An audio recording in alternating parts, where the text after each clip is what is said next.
First and foremost, a big welcome to Rebecca Lawrence, the CEO of the British Library, and welcome to the first JLF that you are attending in person. Thank you so much for being here.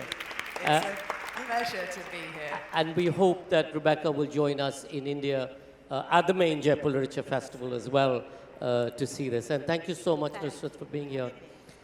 Rebecca, I remember as kids, you know, we didn't have mobile phones and television and stuff, but our idea of a day out, or my brother and my idea of a day out, was to go to, in Delhi, we had the Delhi Gymkhana Library, which was wonderful.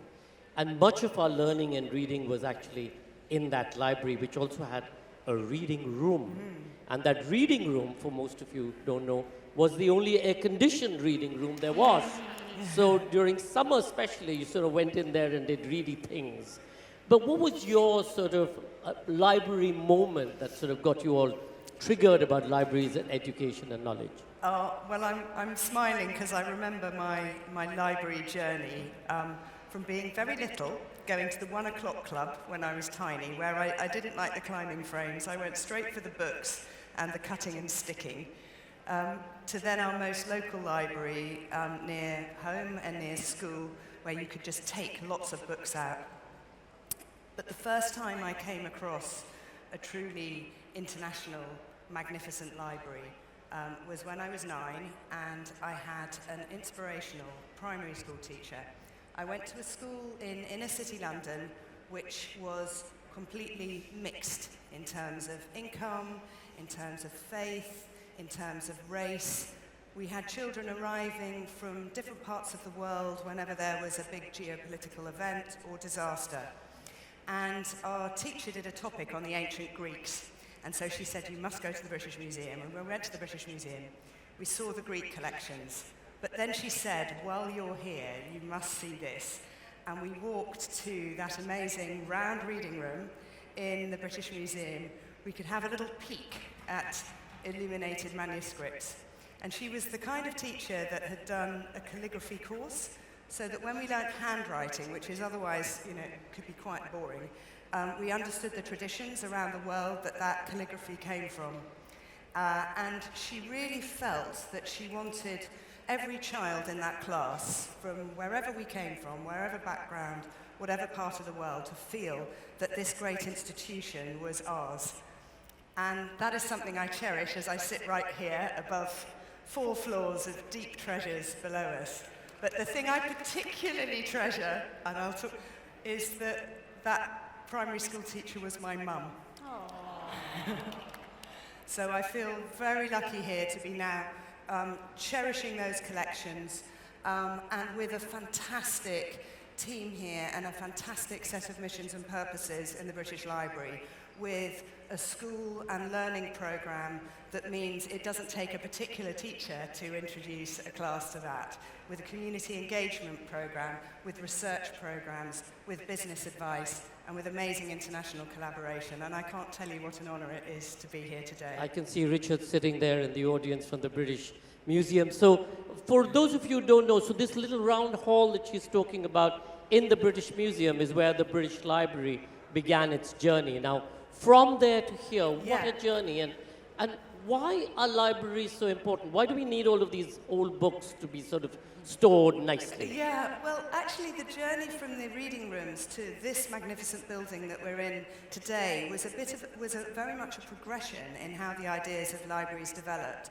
from that 19th century closed reading room to this architecture, which I love, but was really controversial at the time, and it took many years to build, but it was really controversial. But if you think of the open light that we have here, of the ground floor access, of the beauty of the reading rooms, and that was a more open, an open space. It was still quite, when this magnificent building opened, there was still quite restricted access to the readers' rooms. You needed your reader's pass to be recommended by two academics. Now you show ID and proof of address to access these splendid rooms. And of course, we've significantly changed the offer since then by all of the access through community engagement, through inspiring exhibitions in our exhibition space, through making available national and global treasures, and through our business advice. But libraries all now have to go even further on those purposes. And I'm really proud that we're able to expand in two very significant ways. First, a British Library of the North plans in Leeds so that access to these institutions can extend to communities right around the UK. And second, that the land to the north of us here, we have a development agreement to fund, the private sector will fund 9 floors of a life sciences building to then allow for the creation of 3 further floors here, so we can expand our public access offer even more, refresh these reading rooms, and keep knowledge, learning and culture flowing directly to communities and to that proximity with the Knowledge Quarter, so that you don't have to have that slightly forbidding entrance here from Midland Road. It was always intended to have a more open entrance at that side, and we want to extend that openness of this proud institution to connect with everyone. Access is so vital. Nusrat, I remember again when my brother and I used to jump into the swimming pool at Crystal Palace, early 70s, everybody jumped out. And yeah, it's true. And you know, we were always intrigued as to why we were being called Paki, but here you are today, a person of color, curator of a major institution. Just tell us a little bit about the journey to begin with, because this is, again, what an amazing moment, and what an amazing moment for the UK. Yeah, it's actually an extraordinary journey. I'm not from a museum background. I'm first generation British born. I had Mancunian born and bred, and my only visit to Manchester Museum was when I was about 7 years old, and it was on a compulsory school trip. And I remember coming home and telling my parents something like, it was just full of rubbish coins. And I'm sorry if I've offended anyone in the audience, but that was and it's really important to share that story, because there was a reason for me to go back as a child, as a student, as a young adult, as a young mother, because I didn't see myself represented in that museum. And it was only till, we've got the slides. Could we get the 2 slides up? It was only till 2016. So this is South Asia Gallery, beautiful and unique as it is. Can we go to the next slide, please? Sorry, I should have brought, yes. So 2016, I was working within the community as a community development officer, quietly working away, and basically what I was doing was what the museum should have been doing. I was creating these pockets of heritage projects for South Asian communities to connect to.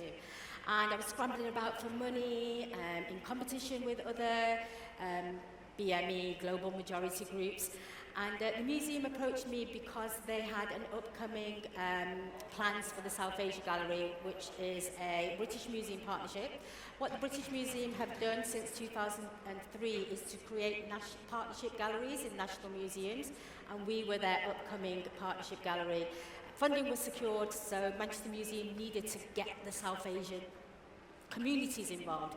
So I remember the engagement officer coming to my little community centre and saying, we'd like you to be involved in this project, and my thinking was, it'll be parachute in, parachute out, extract, take all our knowledge, and we'll never see you again. And it was only when they mentioned, there'll be a trip to British Museum. And it was like, oh, yes, we'll have that. And I hadn't been to British Museum, but basically the project was an 18-month project, allowed the intergenerational, various ages of women to come to the British Museum, have a look at some of their objects and recreate one of those objects. And I remember one of our aunties saying, oh yeah, we can create that 3-foot shawl. And I was like, no, we'll just create a corner of it. And it was then presented alongside the original in the Living Cultures then gallery at Manchester Museum, and it was a 6-month exhibition. Now this story has a meaning because when we took the ladies to Manchester Museum, the emotions that we felt were overwhelming. It was the first time I felt that the women had felt they had a purpose, They were contributing to society, they felt represented, they felt valued. Their skills of embroidery and stitching had purpose, and it was the hobbies and skills that they'd left behind when they migrated. And people were coming to see their work in this big glass case with no fingerprints on, and it just felt really emotional. And that was the first time I realised the power of museums and how actually we shouldn't be making our mini museums in communities. We should all be welcome in these civic spaces. And then fast forward on this journey, co-curating for the South Asia Gallery with 30 community curators for their voice to be shaped in the gallery, and not having, as I always say, one or two curators deciding what the rest of the world should see South Asia is, that Eurocentric version of what we would have seen for a South Asia Gallery.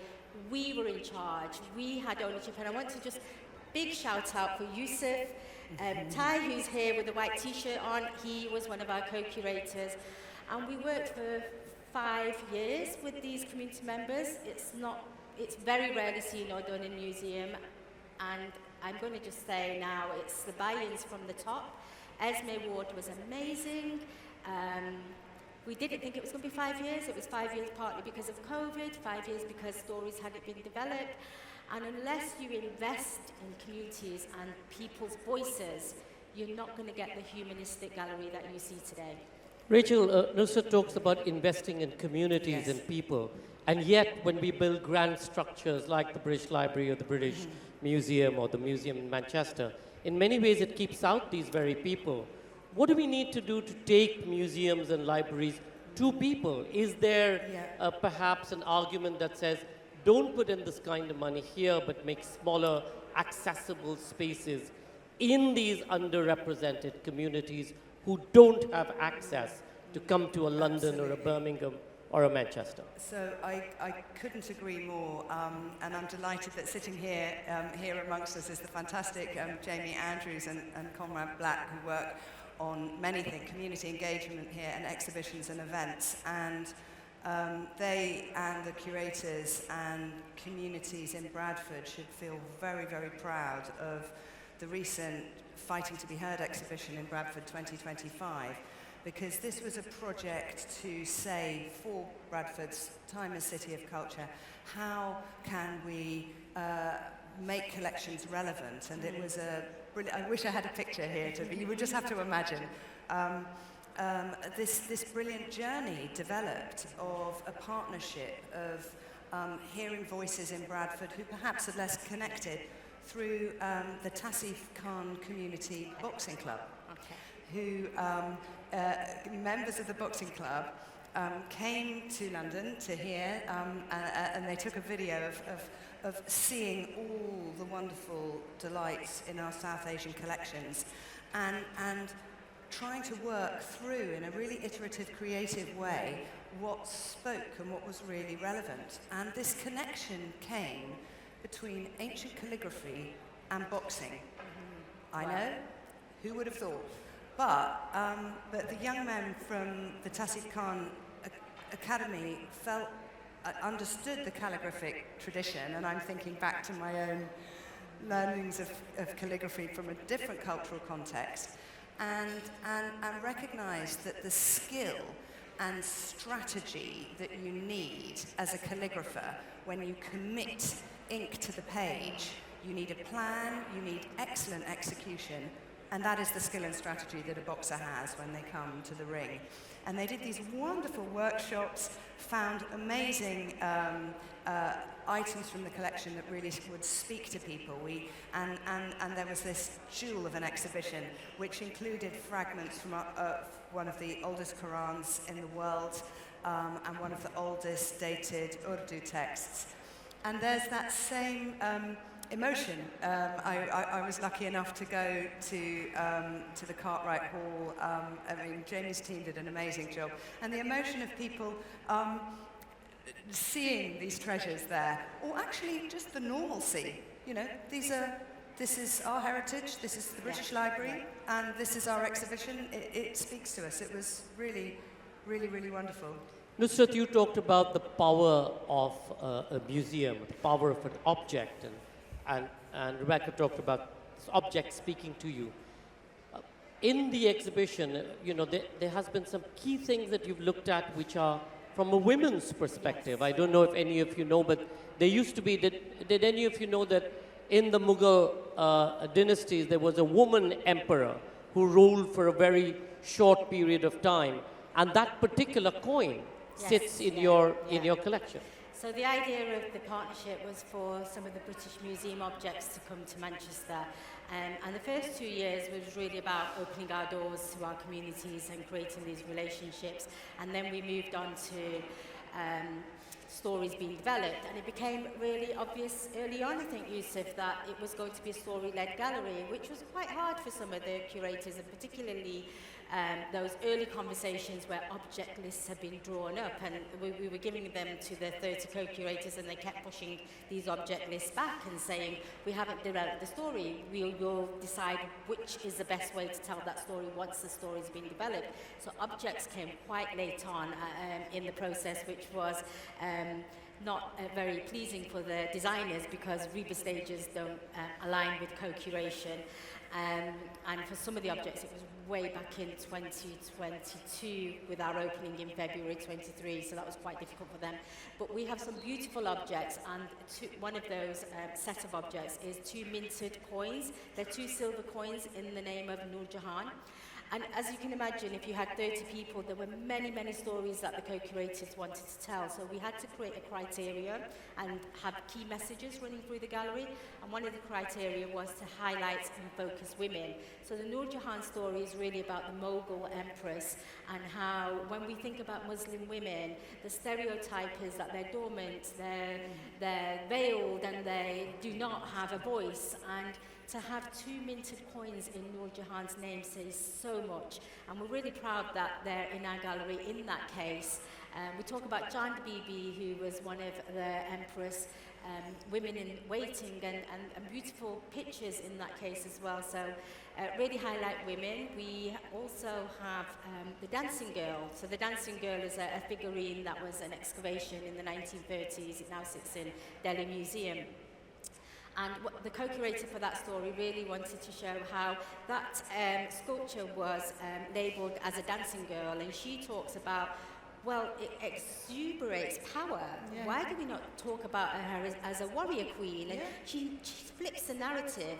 So the South Asia Gallery has stories that are known or hidden stories, but the perspective has changed because the co-curators that were providing their own narratives have completely changed the stories. So just stay with the objects for a second. I'll come to Rebecca in a second. What's interesting again is, when the British Museum opened its South Asia, India galleries, what was incredible was to see what a 2nd century statue on one end, but on the other end was a statue of Filmfare Award, or a poster, I think, of Mother India, or was it Mother India? And how do you decide what goes into a museum? Because by putting it into the museum, you're giving it cachet, you're giving it respect, you're giving it origin, but most importantly, you're creating a foundation also for contemporary.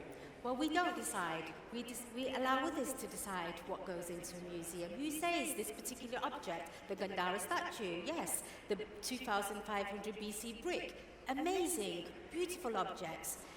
But who says they should be the only objects in a museum? And in our gallery, we have BM loans, we have our own material, which is mostly natural history. We have other institutions. We have an anthology dedicated to the war effort. We didn't have an object to tell that story, so we reached out to the Imperial War Museum for their posters.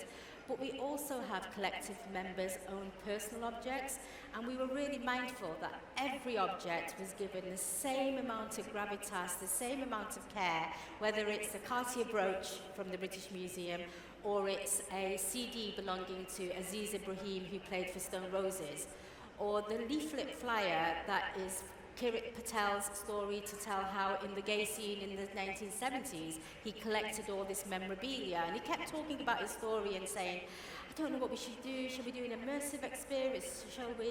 I've got all of this material that I've picked up over the years. He brought it in, put it out on the table, and we said, that's a notice board.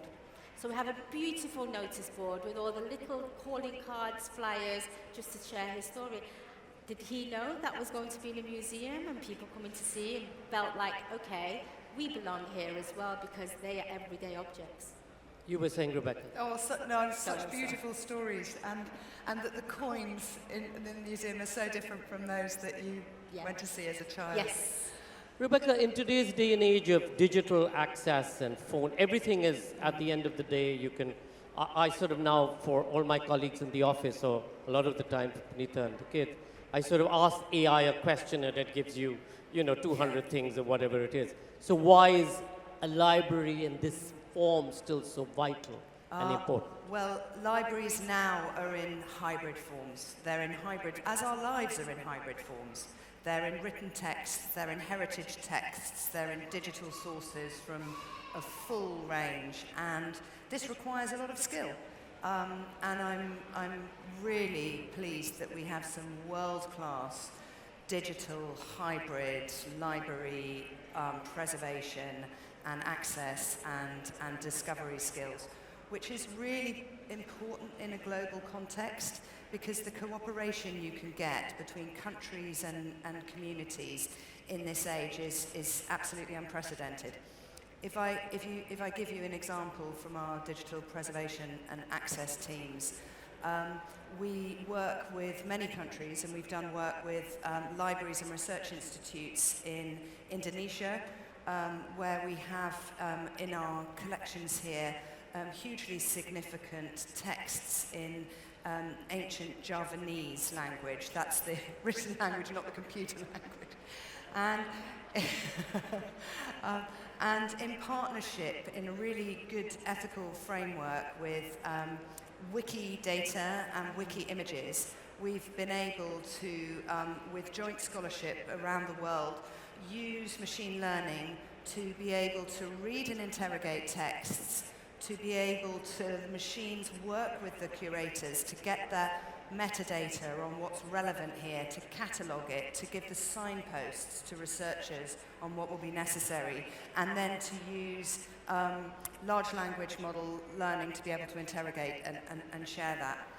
Or another example might be some of our many hybrid archives that we have now. We're honoured to look after the Harold Pinter archives, and we have all his texts and written texts from the pre-digital age, as well as emails, as well as discs from, do you remember the age of floppy disks and your hard drives and CD-ROMs, and then emails where, and photos, and like our own collections, do you all know where your emails are and your photos are? Are they all neatly organised? I expect not. But again, our digital curation projects can identify what's personal information in that, which you wouldn't want there to be access to, but what from all of that, you can get connections between scripts, texts, individuals to make accessible that hybrid connection in an ethical way, honouring our what's sensitive personal information and open access. And I have to say, the technical scholarly articles published about this I find deeply thrilling. And I find them as thrilling as our wonderful exhibitions here. So how much of the library's content or it has been digitized? Is it 100%, 50%? So about 10% of our content is of our digital content is the non-print legal deposit. So that is all, we will collect every copy of every printed book, but also every digital book. Our web crawler gets an imprint of every website of significant UK or .uk domain content, every database, every week, which is going to be, if you think about, you imagine researchers of the future, how significant it is going to be able to reflect on this time. But 90% of the content of our digital asset is the unique British Library collections. Now, of course, you'll be aware that we had a completely devastating cyber attack in October 23, and for all of those whose access to you understand the value of your library and your collections when you can no longer access it, and for those researchers and scholars or students who are still finding it hard to access images digitally and manuscripts differently, I hear you. I am as determined as I can be to ensure that access is back. You cannot underestimate the complexity of bringing that back. As we speak, we're having that huge digitized content scanned to ensure that it's safe and not corrupted, a scanning process. It's a little bit more than updating your software, but I'm looking absolutely with vigor to see if that can be accelerated without compromising safety, and incredibly skilled work to restore those services and build better, more resilient solutions. So But it's wearing hugely complex. your previous hat Yeah. as a Yeah. crime buster. Yes. Have you brought that? Have you tracked them down and beaten up on them? Yeah, so I'm smiling because Yusuf, who is, I'm going to embarrass you now, but as well as being community curation there with you, is a community engagement officer at the Crown Prosecution Service. This is published in the Lessons Learnt report that my predecessors so rightly and courageously published. They did identify the organised crime network, Raisidia, who was responsible for this vicious attack, and others around the world. And when you recover from such an attack, you're right, it is a live crime scene. You get excellent support from the National Cybersecurity Centre and others in identifying the attacker and what that might mean. It's very, very sensitive work. You get excellent clarity from the regulator, the ICO, on the minimising the impact on individuals whose data is lost. And I know in future ages we will look back and see the kind of support systems that organisations need to recover well. But back to your crime-busting ages, I'm quite familiar for that, because in my past in the Crown Prosecution Service and working on counter-terrorism or working in a local authority context and recovering from floods and fires, I'm familiar with the framework of recovery systems, and sadly this is a way of life now. It is a much cleaner way of committing crime than people smuggling or drug smuggling, and sadly it is a part of life now. Just sort of staying with the objects again, objects can skew a story. I mean, we are seeing more and more conquering generals, or in this case, successful presidents or prime ministers, change the narrative. And for example, in India today, there's a slew of museums being built from a particular narrative. In America, you're seeing the change and the churn in terms of both at the libraries and the institutional museums level.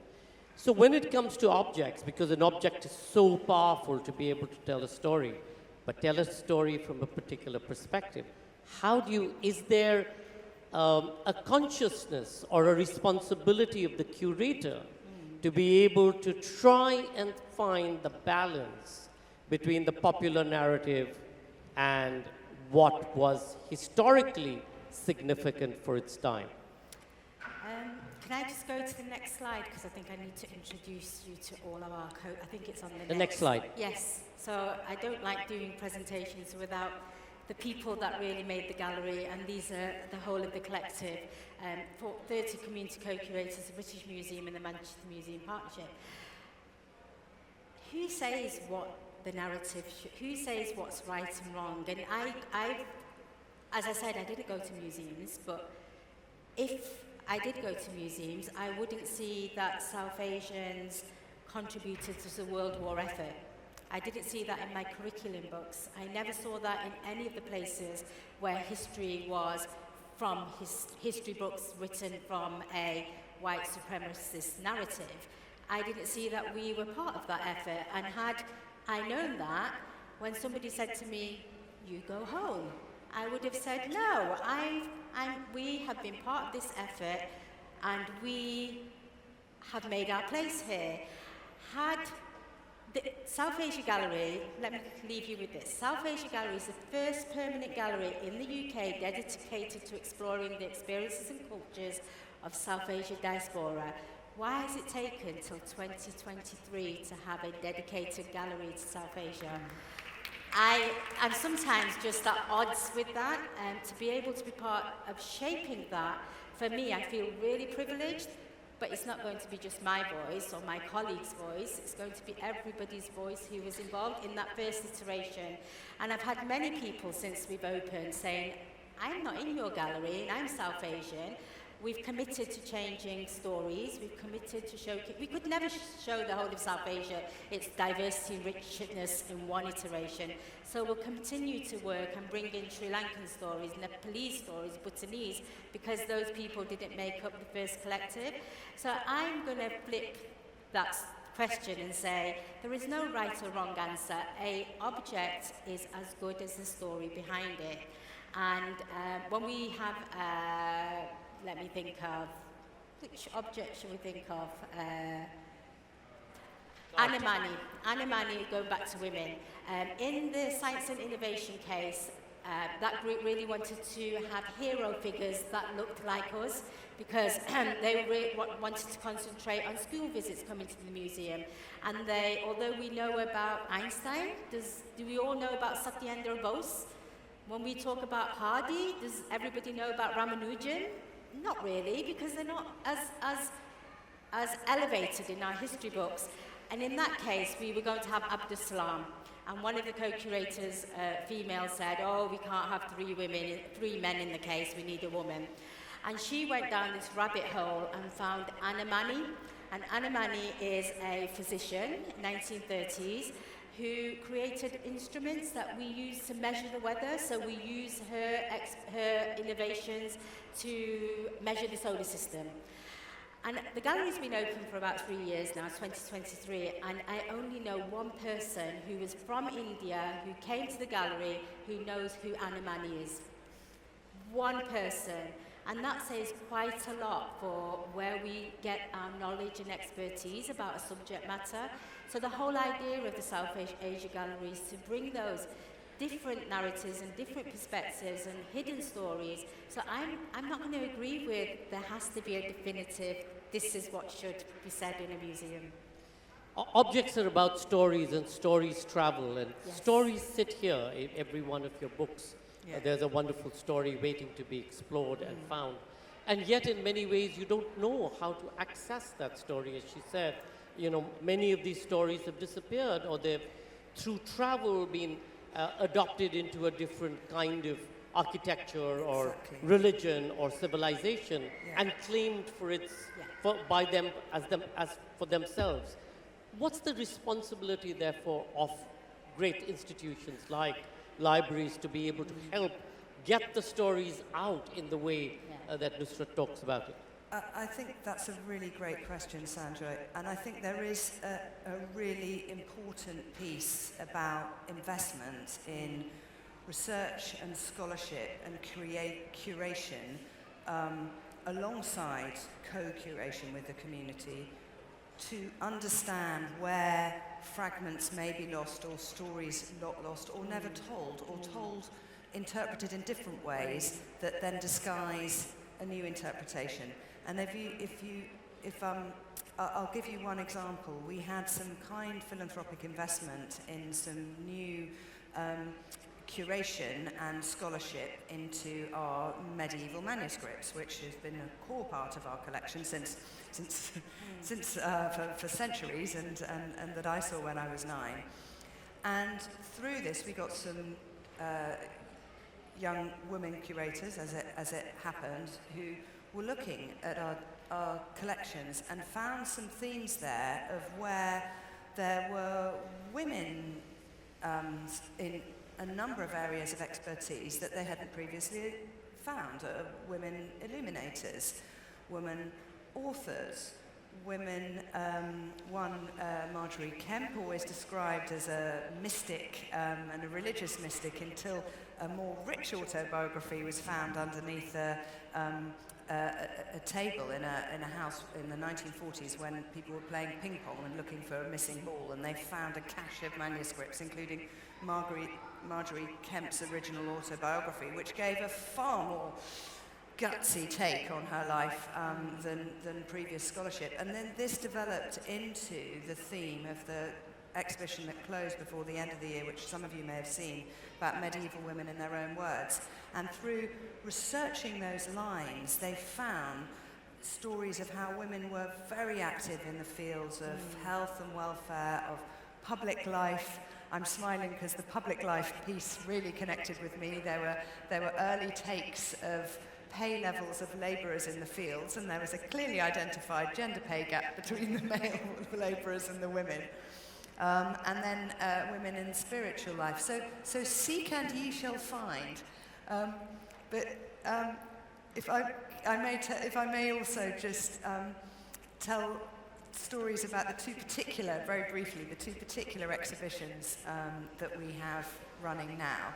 So the fantastic Unearthed exhibition on gardening, which is the power and the inner power of gardening, which has moved it respects but is different from the narrative of maybe a traditional garden exhibition, or certainly from the sort of British formal landscape gardening.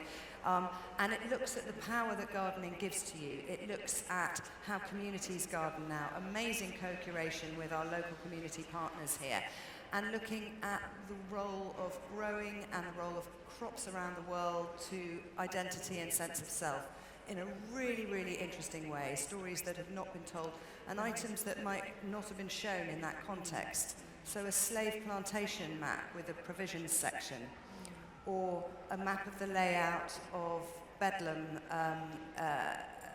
asylum in the old language, with gardens that those held in that institution could garden in, and to see actually and reinterpret the role that gardening has played in different lives.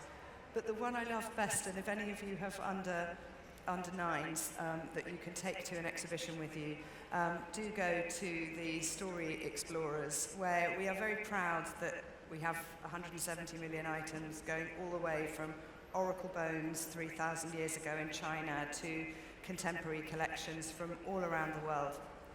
And you will see in that Story Explorers exhibition, co-curated with local families, you will see the real things. Children like seeing things that are real and not be fobbed off. So you see a real extract of an oracle bone. You see a selection of things about the moon, early Islamic texts describing the moon, the first photograph taken of, the first known photograph taken of the moon, which was actually by a 19-year-old woman in Victorian Britain. But it was children and local children who decided how the space should be laid out and what themes there should be. And I had a privilege of meeting a little boy from Camden called Aaron with his mum, and they had been one of the families working in a series of projects about selecting themes and items. And he said, the exhibition has to have in it an astronaut and a lava flow. And you will find when you go in there that we have a lava flow, and the children love it. And then when it came to the opening, Aaron and his mother were there. Aaron was using one of our sensory packs to help explore the exhibition with one of those emotion cards, like that say the range of emotions you have. And it was a fantastic evening, and we were sitting in the story corner reading Maisie Goes to the Library. And his mum said, Aaron, I want you to tell me how you're feeling. And he went through all of the different emotions, and he pulled up happy. And then she said, look at all the others. Are you feeling any of the other emotions? And he looked really carefully at everyone, and he went, no, just happy. Oh, lovely. Seek and ye shall find. When we were commemorating the Jallianwala Bagh massacre some years ago, Nanak Singh's grandson, was going to translate Khuni Baisakhi, or the book that was the translation of his grandfather's work on Jallianwala Bagh, which is what he had encountered, it's something that he had suffered through. And the book was banned by the British when it was first written and then disappeared, and only later came to life in the early 80s. And at some point of time, he said, do you think the British Library will have the cover of the original book? And I sent off a note to Jamie saying, Jamie, you know, do you think somewhere, I'm sure, because everything that's banned sits somewhere in this building, can you dig it out? And of course, 3 weeks later, Jamie sent me the cover of that original Nanak Singh book for the first time with the stamp that says that it was banned. So it's amazing. But again, going back to objects, Nusrat, Richard is here and he's going to duck the minute I ask the question.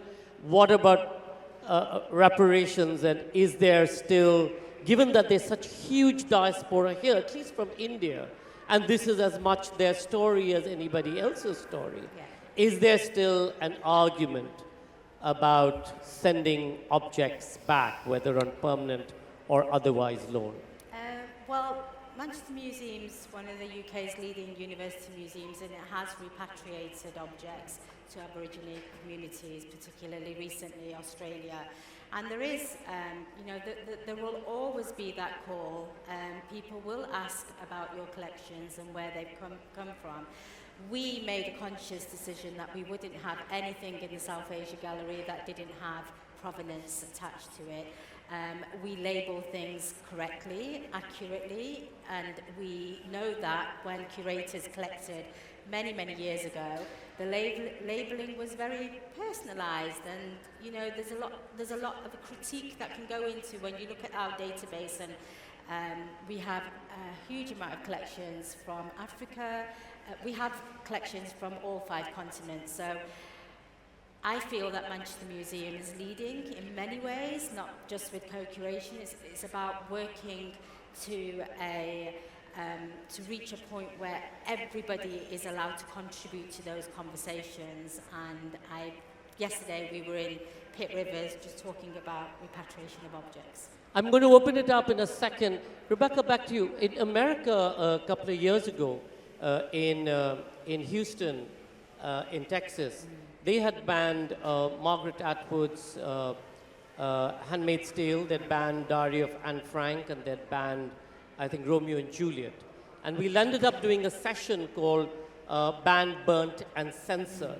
And at the end of that session, two people came up to me and said, thank you so much for that session, that was amazing. We sit on the district board for libraries. We didn't realize what it means to ban a book. Can you tell us a little bit about what's the effort, what's the fight to ensure that we move beyond banning, burning, and censoring? Well, I think actually describing the role censorship has played in the past can help people have a context on the present. And to give you an example, we've got a fantastic institute, the Eccles Institute of Anglo-American studies and looking at our Anglo-American collections. And there's a recent piece of work, an article published in the Atlantic magazine at the end of last year around censorship. And actually the records of, I will forget the exact name, but it's an office of censoring or sort of policy around censoring from our past collections. Of course, when you read that and censoring decisions made in the 1920s, it's the clearest signpost to some extremely interesting material. And actually, by looking at censoring decisions of the past, it helps people frame now what are decisions being taken now which may or may not stand the test of time. And I think sometimes that can speak very, very clearly and loudly, and it means that that a library can be freer. Of course, I'm really proud to be part of the national legal deposit system, and I think publishing and collecting everything is a really important record for now and the future. Quite a radical idea, but I think it's one that we cherish, and societies, long after we're gone, will be pleased, and they will be able to cast light on these times in a way that we perhaps now cannot. Questions? Two at the back. I'll come to the front in a second. Question about the South Asia Gallery. How, at the start of the project, when it first commenced, how closely does the exhibition, as it ended up looking, match the vision that you had at the very start? Did you have to make any compromises and things like that? Did you have to make hold that question? The next one, yeah, go ahead. I'd like to thank you both for presenting the enthusiasm about both the Just museum hold it and the closer. library. About the enthusiasm for both the library and the museum. I've just come back from Manchester. I was there for a conference, came back yesterday for this. But I literally grew up in the library, Manchester Reference Library and Hume Library, because I came from a single-parent family. Yeah. We had no childcare, so that's where I lived, in the library. And the importance of these public institutions for people who have less is so important. Yeah. And of course, libraries are all closing in regions. Question, please. So what do you think needs to be done to support community libraries, because they make a difference? What do you need to support community libraries, and for you? Compromises. So if you've got 30 people and they all close their eyes in 2018 and think of a South Asia gallery, you'll have 30 versions. So our role was to bring all those versions together for the common goal. It was quite complex. We had different dynamics in this group. We had Pakistani, Indian, Bangladeshi, and we had different cultures, different religions, and the beauty of the project was we had 5 years to develop it and allow for conversations, some very unsettling conversations, some very celebratory, but some very hard conversations. Through this process, I realized what inherited trauma was. I had no idea what inherited trauma was. My role now is really thinking about how we care for our communities. We ask them to come on this journey with us, and we do not drop them when we do not need them anymore. We continue to work with our co-curators through our programming offer, through what we have a project space in the middle of South Asia Gallery. It continuously evolves. So my role is to make sure that community co-curators are cared for, and what does that care look like? Because I don't think we've got it right. So yeah, 30 versions, and it's literally bringing all of those versions together. Access. Yeah, I so recognise what you say about libraries being close, nurturing community spaces, and the brilliant book, actually, Eric Klinsberg, Palace of the Peoples, talks about all the range of community infrastructure that creates that safety and security and mitigates against inherited trauma. It's so professionally meaningful to have come from the Crown Prosecution Service, where Yusuf and I work with, where you see people after the most terrible incidents and at their most fragile, and we know when the role that good supportive infrastructure can play. So to achieve that needs really good advocacy. We have a very dispersed library network in Britain that comes from really important different routes of decision making, which I think shouldn't be interrupted, but actually collective advocacy and evidence on the value is really important. And it was an honour yesterday actually to be with our libraries minister, who was coming to see our site in Boston Spa and Leeds Central Library, and is looking very hard with clear advocacy at how they now allocate the funding given to the department in the spending review. But it's partnerships locally with local government, the partnerships that we have in the British Library with local library networks, and the value, advocating for the value that gives to society as a whole is crucial, because I recognise you and I really connect with libraries as safe spaces. Questions here in front, and another one.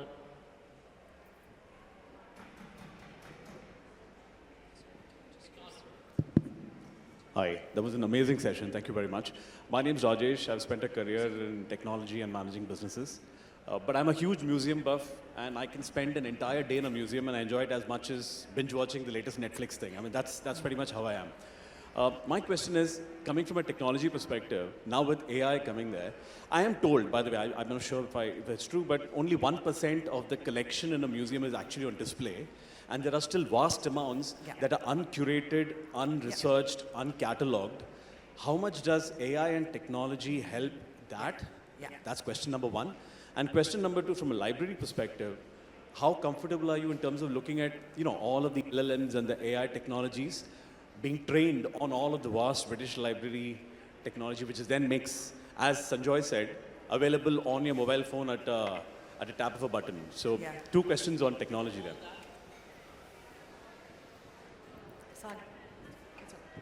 Thank you so much for the session and to the JLF for giving this platform. I just had 2 questions regarding, because both of you understandably manage institutions. So are there any sort of new ideas for making both of these spaces more disability friendly, especially in communities where they might be considered a stigma? And the second question I have is sort of what is the primary factor in driving preservation? Is it just they're, you know, nearly ending, or is it in a very bad state of decay, or do you have another framework as well for conservation and preservation? Thank you. So preservation, disability, and the 2 questions, AI.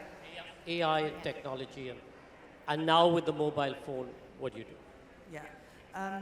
Yes, there is huge potential in AI for discoverability of collections and access to digital material within the right frameworks, as that example from the Javanese text shows. And I'm following very closely the developments in AI in education and ensuring quality content, again, within closed loops, because it's that authenticity and quality that's really key. So there's a lot there to develop. So in the right framework, it can work really well. And we had a really, really good program that we want to extend with UK RI funded on living with machines. And I think this is the most sort of active discussion in the world of librarianship, is how to get that authenticity and greater interpretation within quality frameworks. Disability access, yes, you're completely right. I mean, in this building we have investment still to make, which was not designed with the current accessibility requirements in mind. The new building is also the new real opportunity to get that right. But yes, absolutely. Yeah, my wonderful mother now is wheelchair bound, so next week when she visits will be, you know, we know it's not as ideal as we'd like it to be, and we're making the right investments. And maybe Nusrat can take the question about Preservation. Yeah. preservation, and also what you do, the 90% that's not on display. Yeah, so we have curators that they hold those collections. I don't actually hold a collection. A lot of my work is working with communities. We have a living cultures curator, but I'm very much part of those conversations. And I'm actually going to say, when not being from a museum background and coming in and looking at our conservation team putting on the gloves and then touching the object with such care and making sure that they were the only ones that could touch this object. Actually, those objects, we're stewards. We hold those objects for other people, and particularly with all the conversations that happen about repatriation of objects and how we care for those objects and their spiritual connection. Why is it okay to put gloves on and touch an object that has spiritual significance for an indigenous community? They have every right not to put those gloves on and to touch them with the care that they feel. So I'm a bit of this kind of chipping here and there in the museum, and a lot of our work is around social justice and making sure that everyone has access to those objects. When we talk about decolonisation so much in museums, about their objects and about how to reinterpret them, but decolonisation is also about who you see in museums, who makes up these teams. Our conservation team doesn't have people of global majority in. And I'm trying to get that decolonisation work to work in all parts of whether it's in your comms or whether it's in your access to programming, delivering the programming. So yeah, for me, conservation, great, you have the expertise, but also think about where we are today in 2025. A different story of access. Really, I think, did you want to ask Richard? Go ahead. Thank you. Thank you all very much for an interesting discussion. I've enjoyed it. Sanjoy, as you mentioned my name several times, perhaps I could just respond to a couple of the points. One of them Sir, yours about percentage of items on display. I'm retired from the British Museum now, but I was there for 32 years. And frankly, you wouldn't want to see everything on display. You know, we have large archaeological collections, boxes and boxes of chipped stone tools or broken ceramic from excavations, all of which have great importance for our understanding the past and for future scholars. But frankly, you know, you wouldn't want a room full of glass cases of chipped stone tools. So we always tried, I mean, inevitably we failed, but we always tried to put the most important things out. And the other thing, out on public display, the other thing concerning repatriation, Sanjoy, you've heard me say this before in Jaipur when you asked me the same question, but I think collaboration and cooperation is a much better way forward than arguing and spending huge quantities of time and effort in sometimes not getting anywhere. You know, in my 32 years at the BM, you can argue whether it was right or wrong, but only one object was repatriated in those 32 years. And so, you know, we can collaborate with our colleagues in India or Pakistan or wherever tomorrow, and we can all benefit. So that's, you know, loans, joint research projects, joint publications, all these things I think are the way forward. Thank you. Collaborations is a way forward, but more importantly, I think each one of us has a responsibility and duty to support institutions like libraries and museums, because this is our collective heritage. This is where our stories will sit. This is where our stories will continue to travel generation to generation. Ladies and gentlemen, please join me in welcoming two people who've broken the ceiling. Nusrat, Rebecca, thank you so much for being part of this conversation. Well done.